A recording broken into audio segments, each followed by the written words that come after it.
Praise the Lord. The best wishes to you and your family members in the name of God. దేవుని నామమునకు మహిమ కలుగును గాక.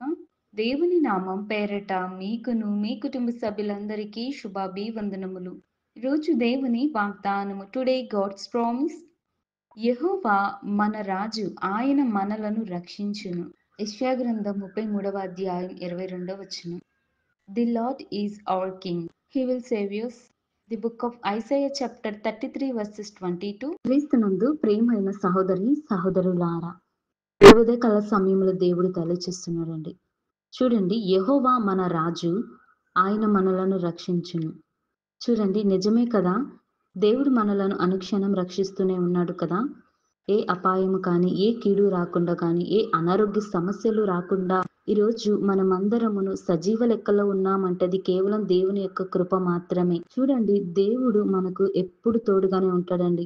మనకు ఏ సమస్య వచ్చినా కానీ వాటన్నిటి నుంచి దూరపరిచి మనకు సహాయం చేయగల దేవుడై ఉన్నాడు. ఈ రోజుల్లో మనుషులు అడిగినా కూడా సహాయం చేయలేని స్థితిలో ఉన్నారు. మరి దేవుడు మనకు అడగకుండానే అన్ని ఇస్తున్నాడు. మరి దేవుని ఎడల మనం నిజమైన విశ్వాసం కలిగి ఉండాలి. యెహోవాయే మన రాజు, ఆయన మనలను రక్షిస్తాడు. ఏ అపాయాల కీడు నుంచి దేని నుంచైనా సరే ఆయనే మనకు అండగా ఉన్నాడని మనం విశ్వసిస్తే దేవుడు మనకు రక్షణగా ఉంటాడు. మరి చాలా మంది మనుషులైనటువంటి వారు దేవునికి విరుద్ధంగా విగ్రహారాధనలు, పూజలు చేయడం లేదా దెయ్యాలను పూజించటం, ఆ రకమైనటువంటి దేవునికి అయిష్టమైన చెడ్డ కార్యాలన్నిటిని తలపెడుతున్నారు.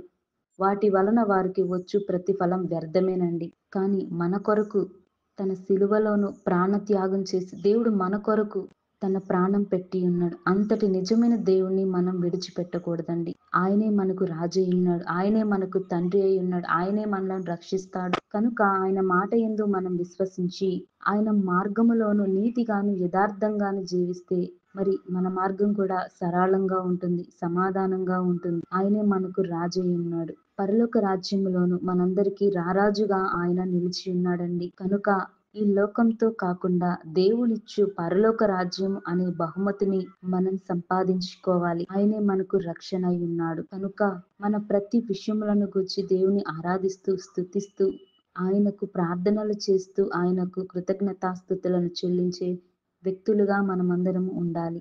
దేవుడి వాక్కును ఆశీర్వదించును గాక. ప్రార్థన. ప్రేమ కలిగిన దేవా, దయగల తండ్రి, నీకే వందనాలు స్తోత్రాలు చెల్లిస్తున్నాం ప్రవ్వా. నీవే మాకు రాజువై ఉన్నావు ప్రవ్వా.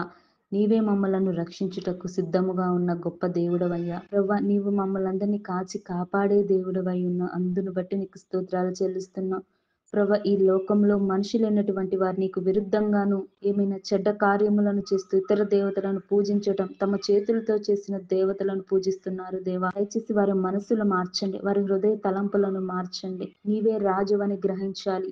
నీవే రక్షణకర్తకు ఆధారమై ఉన్నావు కనుక సహాయము దయచేయండి. నీ యొక్క కృపా కాపుదలి మాకు నీ వాక్యం వింటున్న వారందరికీ క్షేమముగా నుంచోమని యేసయ్య నామమున అడిగి వేడుకొంచున్నాను తండ్రి. ఆమేన్.